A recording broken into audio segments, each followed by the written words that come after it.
For Chinese medicine, we want to activate the qi as the first thing in the morning. So welcome the sun. I suggest my people around me to do is that when you wake up, just go out and immerse in the sunlight.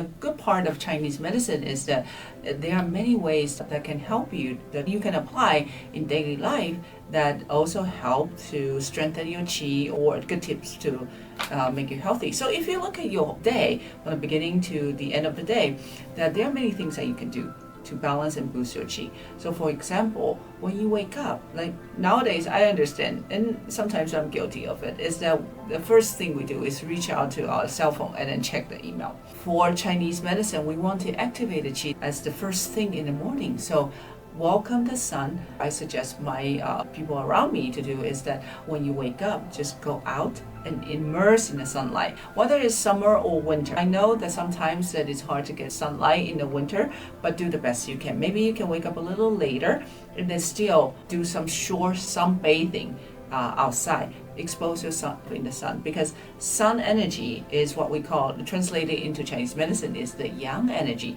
Yang energy it activates the function, it sustains the function. That's how you feel. We always want to feel energetic in the morning, so that's how we do it. Activate the sun energy by using what's in the nature. Activate our yang energy by embracing the sun energy. And then after that, I would suggest eating something warm and savory for breakfast. The reason why is that even though I know that some of you like to have smoothie, but smoothie is cold in temperature. So a lot of time we want to keep our body warm and activated. So drinking bone broth can be a good idea. Bone broth with some spices that can warm ourselves up. And why savory? Because savory food is salt, and salty food is the nourishment for kidney. I'm not saying that you should just keep putting 10 spoons of salt, of course in moderation, but salty food or anything that is not sweet, it activates the kidney qi, which is our foundation of qi production. And then now moving forward, we're going to the lunchtime.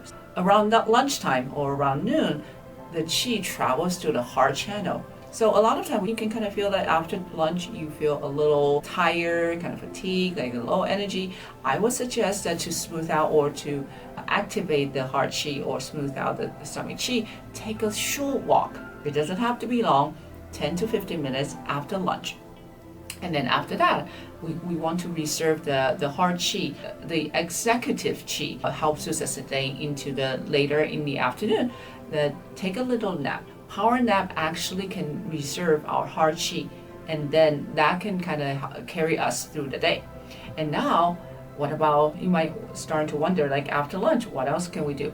So around evening time, like 5 to 6 in the afternoon, it's about our dinner time, right? Always remember that, because it's so close to the nighttime. In Chinese medicine, our stomach qi, wei qi, our stomach qi has to be harmonized. What does that mean? When you're eating your dinner, always keep in mind that you don't want to stuff yourself in dinner. Always eat something that is nourishing. I'm a big fan of bone broth. So add a little bone broth, add a little whole grain, vegetable, and protein in the diet, but in the dinner. And also, keep yourself like, okay, about like 80% full, not like complete full. And so that way, the stomach qi is not stagnant, and you have better digestion, so that you don't feel full or even to a point that you start to have indigestion when you go to bed.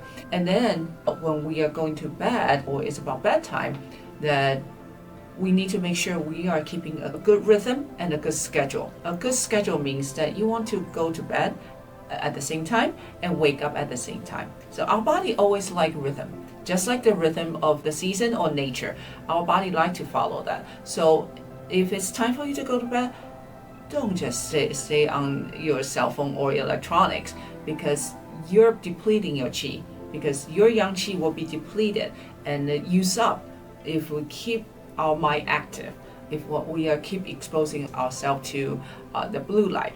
So turn it off. If it's time for you to go to bed, don't procrastinate.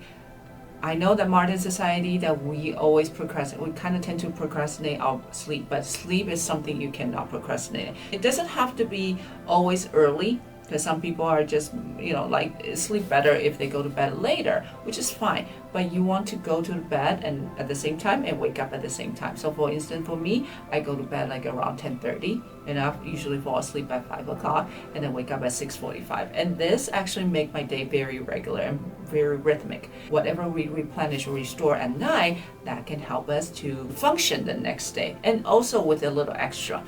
Think of qi like your money in the bank. So if you don't have enough, like you're always in deficit, you're gonna go broke. So every day you want a little bit extra so that you can put it in your bank that you can use later. So think of it as your retirement account. So you don't want to use up everything by the end of the day. You want to save some for later. The same with qi. So if you don't replenish enough, you're gonna always go into deficit. So this is what I would suggest everybody do. If you like this video, please subscribe and follow me, and I'll see you soon.